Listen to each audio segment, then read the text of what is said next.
People's Platform. Good evening and welcome to the People's Platform. Holding a free, fair and transparent election in Sri Lanka. What exactly does this mean? What exactly does this entail? Let's have the conversation. I'm so pleased to welcome to the studio Pasan Jayasinghe, doctoral candidate in political science. Good evening and welcome back, Pasan. Hi. Pasan, Sri Lanka is anticipating its presidential election, general election, and the political stage is very much heating up. Speak to us about what factors Sri Lanka should consider in ensuring a free, fair and transparent election with special emphasis on the campaign finance side of things. Sure. So as you know, after many of the very huge economic, social upheavals that have happened in our country for the last 2 to 3 years, right? I think the context in which these elections will take place, especially the presidential one, which is intended to happen first, it comes in, I think, in a time of quite a lot of still ongoing crisis, right? And I think it makes it quite different to when the previous presidential election was held in 2019. And there's been, even besides the crisis, there's been a number of legislative changes that might affect this election. So that includes some campaign finance provisions that have been passed. The provisions that might apply to upcoming elections will be mainly centered around asset declarations and for political parties and candidates especially to provide itemized lists and resources of the finances that they have been committing in order to run their campaigns, right? So now campaign finance laws have been a demand of civil society activists, of many academics in Sri Lanka for a very long time, because if even in the context of South Asia, Sri Lanka has the weakest campaign finance laws. So even in places like India and Pakistan, there are much stronger campaign finance laws which ensure that there is some transparency in what kinds of expenditures that political parties and political candidates make, right? And that the public, especially the voting public, has awareness of that, right? Now in Sri Lanka, because there is until the recently passed laws, that was in last year, there basically was no campaign finance legal infrastructure, right? Which meant that no one kind of had an idea of how much money was being spent. We knew that a lot of money was being spent, and some organizations, especially election monitoring organizations, would try and monitor some of those expenditures by, for example, contacting news media organizations and saying how much money was spent on advertisements, right? But without that information coming from the political parties themselves or the candidates, you can't get a full picture of it, right? So there would be always sort of estimates of what was being spent, and as a result, we knew that we see our daily during a political campaign, right? You see our TV news screens, newspapers, posters on walls, right? We are being inundated with so much advertising material, campaign promotions material, but there's no idea of how much is being spent, and it really also creates this very unequal playing field, right? Because if there are no restrictions about how much can be spent, which many countries which do have campaign finance laws do say, if you're a candidate of this for this particular office, you can sort of spend only a maximum of this amount, right? When you don't have that sort of restriction, there's no ceiling, right? So you can spend as much as you want, and which really favors very wealthy candidates with a lot of resources, right? And also candidates who can get money from places that citizens might be concerned about the ethics of, right? For example, external sources from foreign countries or foreign organizations. And in Sri Lanka, it's sort of a very Wild West, right? That you don't know what's happening. People have suspicions, right? But then those suspicions also really, if you don't have sort of proper data or proper information about it, then that suspicion also sort of clouds the political discourse, right? Because everyone's sort of slinging mud at each other about what's being spent, whose money is being spent, right? And there's so much sort of colloquial knowledge or discourse in Sri Lanka about like these candidates are in the pockets of such and such businesses or such and such criminal gangs or whatever, right? But again, without that sort of monitoring of it, or then the provision of data and restrictions on how much can be spent, then we don't quite know, right? And so the laws that were passed last year, they provide some of those restrictions and some of those provisions that enable some sort of stronger reporting to happen. It's not everything that activists have been asking for, and this will also be the first elections that those provisions will be tested, right? Sure. And so there'll be sort of a learning curve on that. The main thing that needs to happen is for the Election Commission to be able to apply the law effectively, right? Which means non-interference in the Commission's work from political parties, from political candidates, and it's unfortunate that even within the last couple of years that hasn't been a guarantee, right? Because we saw how at the start of last year the Commission, which was trying to proceed with the local government body elections, right, that was prevented from doing that. So there's again no guarantee that the Commission's work will not be unhindered, but it needs to be allowed to do its job so that that basic campaign finance legislative infrastructure can take hold, right? Some of the most common election tactics that have been used by successive politicians over the years and over the decades have been fear-mongering, thuggery, bribery, racism. And I mean, this has been ongoing. It's not just an issue that we've been seeing these days. Yeah. I mean, 70 years ago, yes, this would have been there. And it's still a current topic of discussion. Yeah. From a research point of view, how do you think these tactics still continue to sustain themselves? So, I mean, Sonali, you're very right that basically for the entirety of Sri Lanka's independent history and even before that, the sort of tactics of sort of voter intimidation, but particularly intimidation that's informed by very strong bases in discrimination, right? And particularly along the lines of ethnicity. That has been a very strong part of Sri Lankan political discourse, the Sri Lankan political structure for so long, right?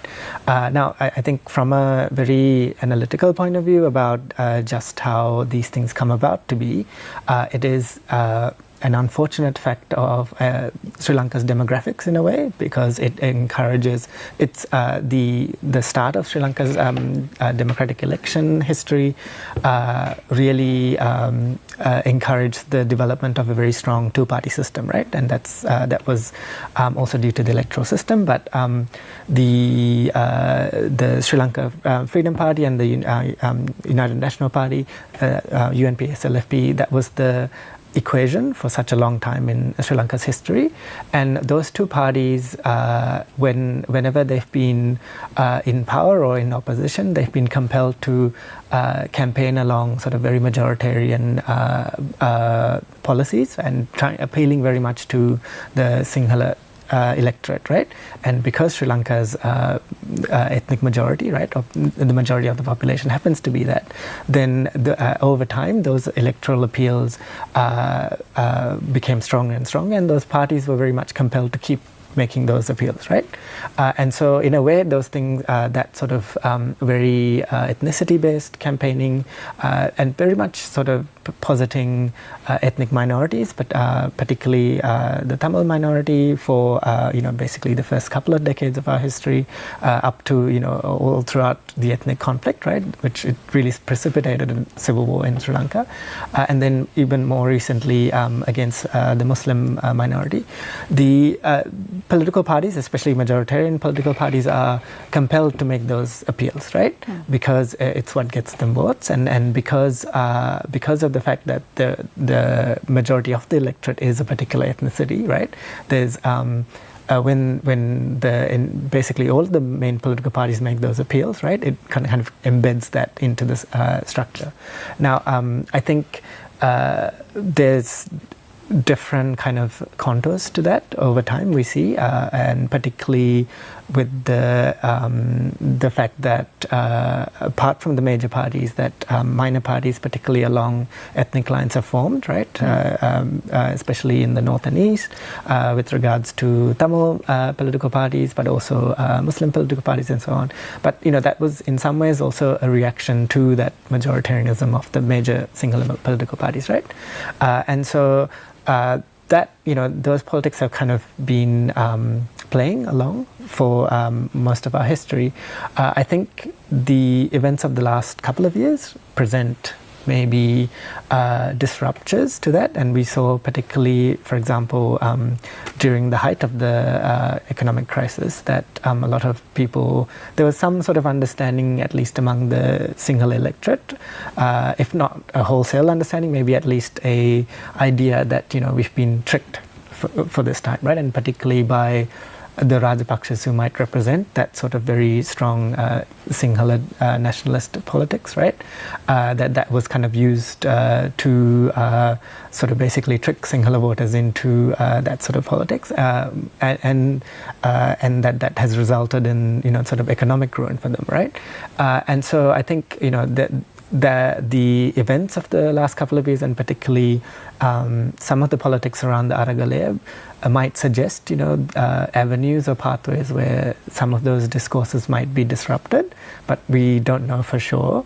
And I think the way that particularly this government, right, has in a lot of ways tried to very strongly repudiate what has happened through the Aragalaya, right, both in using the security state, right, to repress some of those currents, right, but also to in lots of ways to pretend as if it didn't happen, right? Sure. That means that that it's still unclear if there's been a very strong disruption to that sort of majoritarian politics, and if there's, and I don't know if there's a guarantee that that won't arise again with a new election. So, Pasan, one of the deeply problematic issues with this concept of hypernationalism and majoritarianism is that we don't get to hear diverse voices being heard or represented, as a result of which decision making becomes very narrow-minded and skewed. I think that's also a very much a symptom of Sri Lanka's democratic culture, right? And by that I mean, when you look at who the big players in our democratic system are, they are the political parties, right? And that they are supposed to sort of cater to voters. They're supposed to represent particular segments of voters and their interests, right? And in that way, and then election campaigns are supposed to be debates between various issues that face the country, that face voters, and so on, right? But when you look at political parties, especially as these strong actors within the democratic structure, we know that Sri Lankan political parties are extremely undemocratic, right? Where if you compare to basically even political parties across South Asia, definitely across Asia and much of the Western world, our political parties are very much just fiefdoms, right?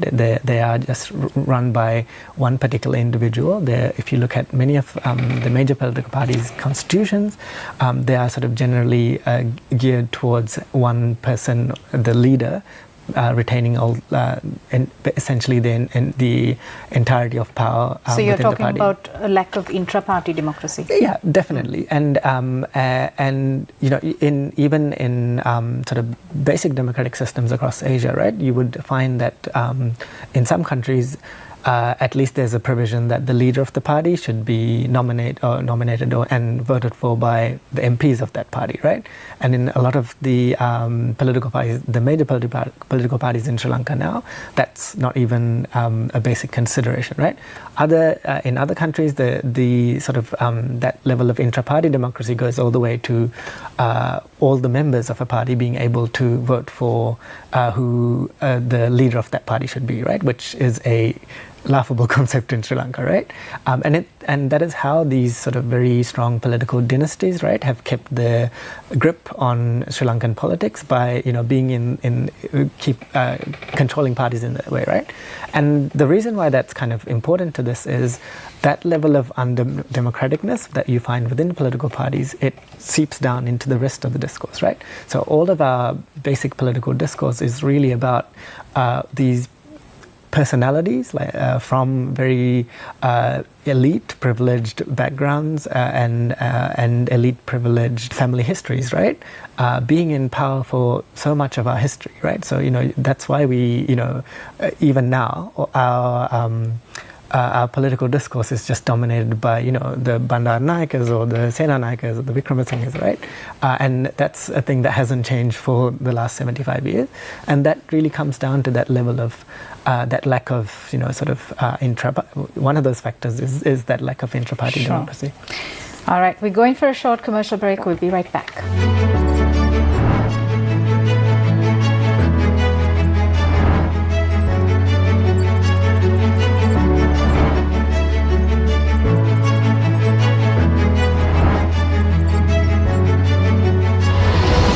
The People's Platform.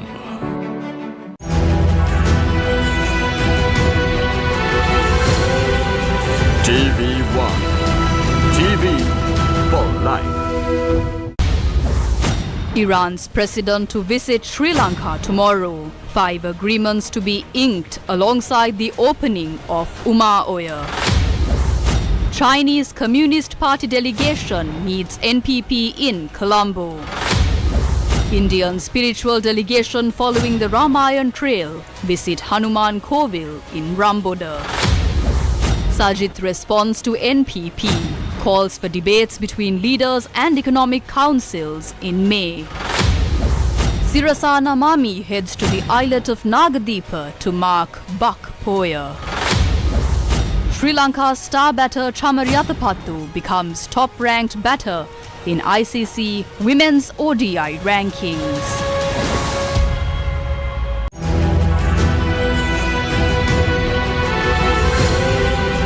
TV1. TV for life.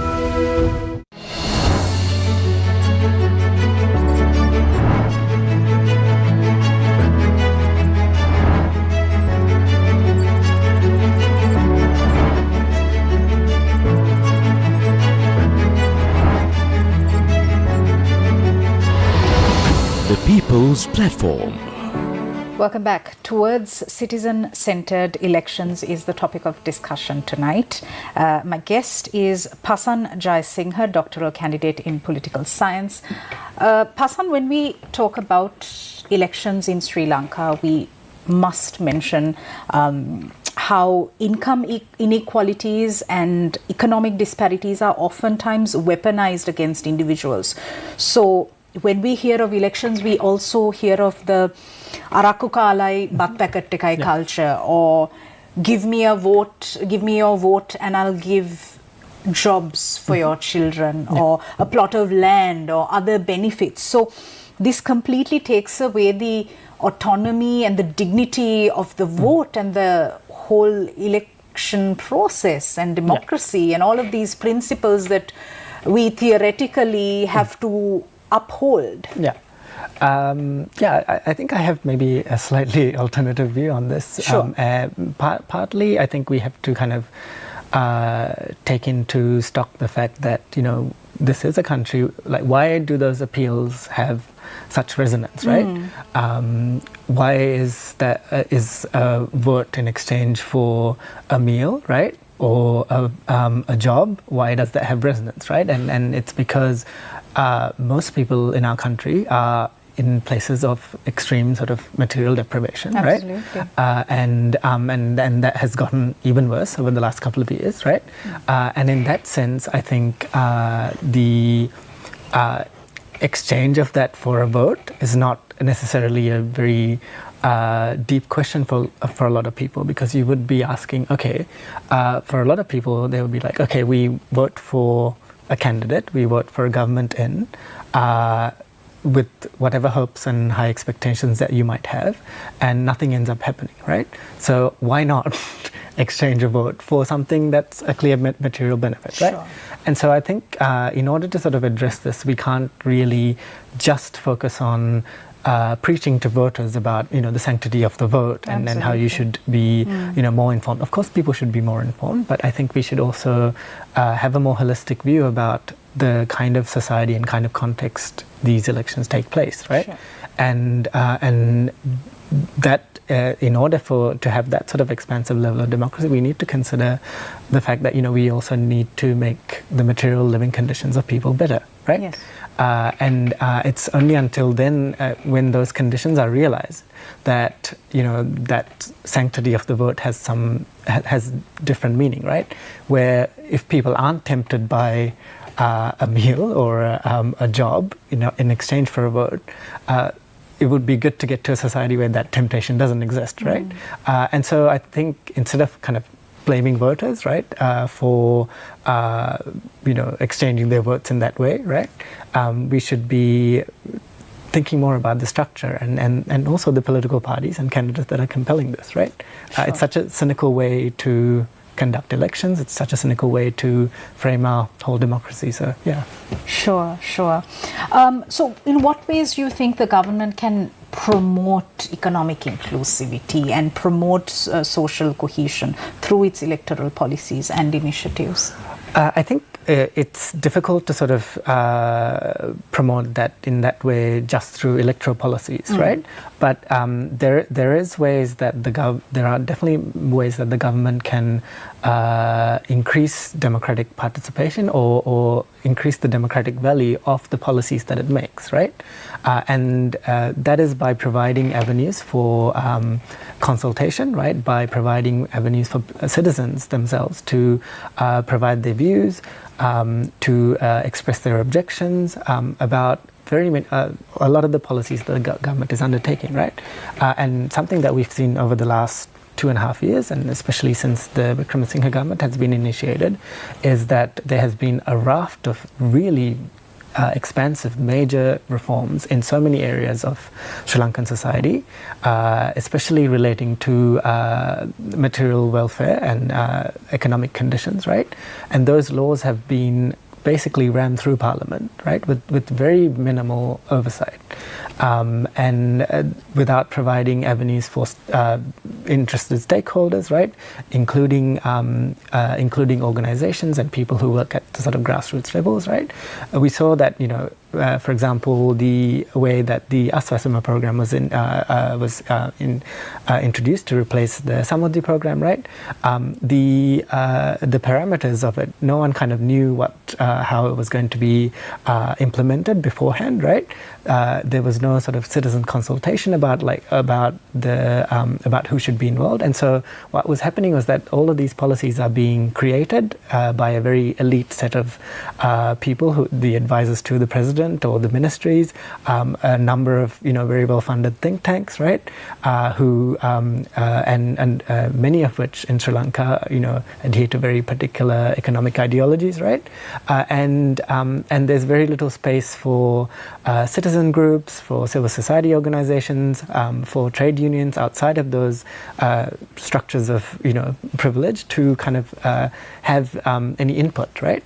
And we should consider that sort of input as a democratic way of increasing the democratic participation in policy making, right? And so I think that might be one way of sort of increasing democracy in the sort of economic structures that the government is building, restructuring, reforming continuously, right? And yeah, we need to have that sort of input instead of just waiting for our time to work. Pasan, all these sound fabulous. Yeah. Who is going to have the political will to make this work? Yeah. So again, there's definitely a vested interest on the part of the government, right, to get its reform agenda or its policy agenda through, right? And so in that sense, and if you look at it from an ideological sense about the kinds of economic policies they're pursuing, about the kinds of wider policies they're pursuing, right? Then there doesn't seem to be, from the outside, there doesn't seem to be much of a will for them to change course, right? To make themselves more democratic or more accountable in any way. And I think that leaves it up to citizens from the outside to make at least some sort of trying to raise their voices, and trying to at least be informed about what's happening, right? And the government is not completely unresponsive to that, right? Because we have seen a number of areas in the past 2 or 3 years where it has backed down on certain things, right? For example, there was the proposal to lower the age of consent, right? Through amendments to the penal code, and there was a massive public outcry, right? And that resulted in that policy being withdrawn, right? And that was also a policy that had not had any public consultation. Even the ministry was unaware how it had happened, right? According to them, right? And so if people sort of care enough about sort of raising some of that, some of their voices, right, about saying, hey, like the idea of democracy for us is not just a vote, that these policies that affect us, we should also be able to have a say in it, right? And there are not a huge number of avenues for that in Sri Lanka, but there are a few at least, right? And we know that given enough pressure, the government will back down on certain things. So, yeah. Sure. And finally, Pasan, when we talk about holding elections, the government has to balance competing interests almost, maintaining sovereignty, independence in electoral processes, in the face of external pressures, foreign investment, economic development. So it's a lot. It's a lot, yeah. Yeah. Yeah, and I think especially over the last 2 years, as the government is going through ahead with the IMF program, right, which is also another external entity that is directing the policy directions of the government, right? It is the job of the government to balance all of these things, right? And I think it's the job of opposition parties, of civil society, of trade unions, and of citizens themselves to have an opinion, to express, and to have some sort of account of how is that balancing being done, right? Who is it being done in favor of, right? And so one of the criticisms, especially with the IMF program, has been that, again, like the other policy that we were kind of talking about before, that there's been such little sort of democratic participation in how it's been designed and how it's been implemented, that for a lot of ordinary people it feels like something that's just been imposed, right, on them. And we saw this come up especially at the start of the year when the VAT increases came in, right, and last year as well when the EPF, ETF restructure was happening, and so the government will do whatever balancing job it thinks it has to do, right? I think it's up to us to make some sort of value judgment about if that balancing job is correct or not, right? And I would personally hope that Sri Lankans are able to express their opinion about that value judgment, right? In more ways than just waiting for the vote, right? Because I think that mentality also of waiting for the vote every 5 years, right, is also how a lot of what's been done to Sri Lanka, to Sri Lankans, right, how that's been allowed to happen. Yeah. All right. Pasan Jayasinghe, thank you very much for sharing your perspectives. Thank you for watching us. We'll see you again tomorrow. Good night.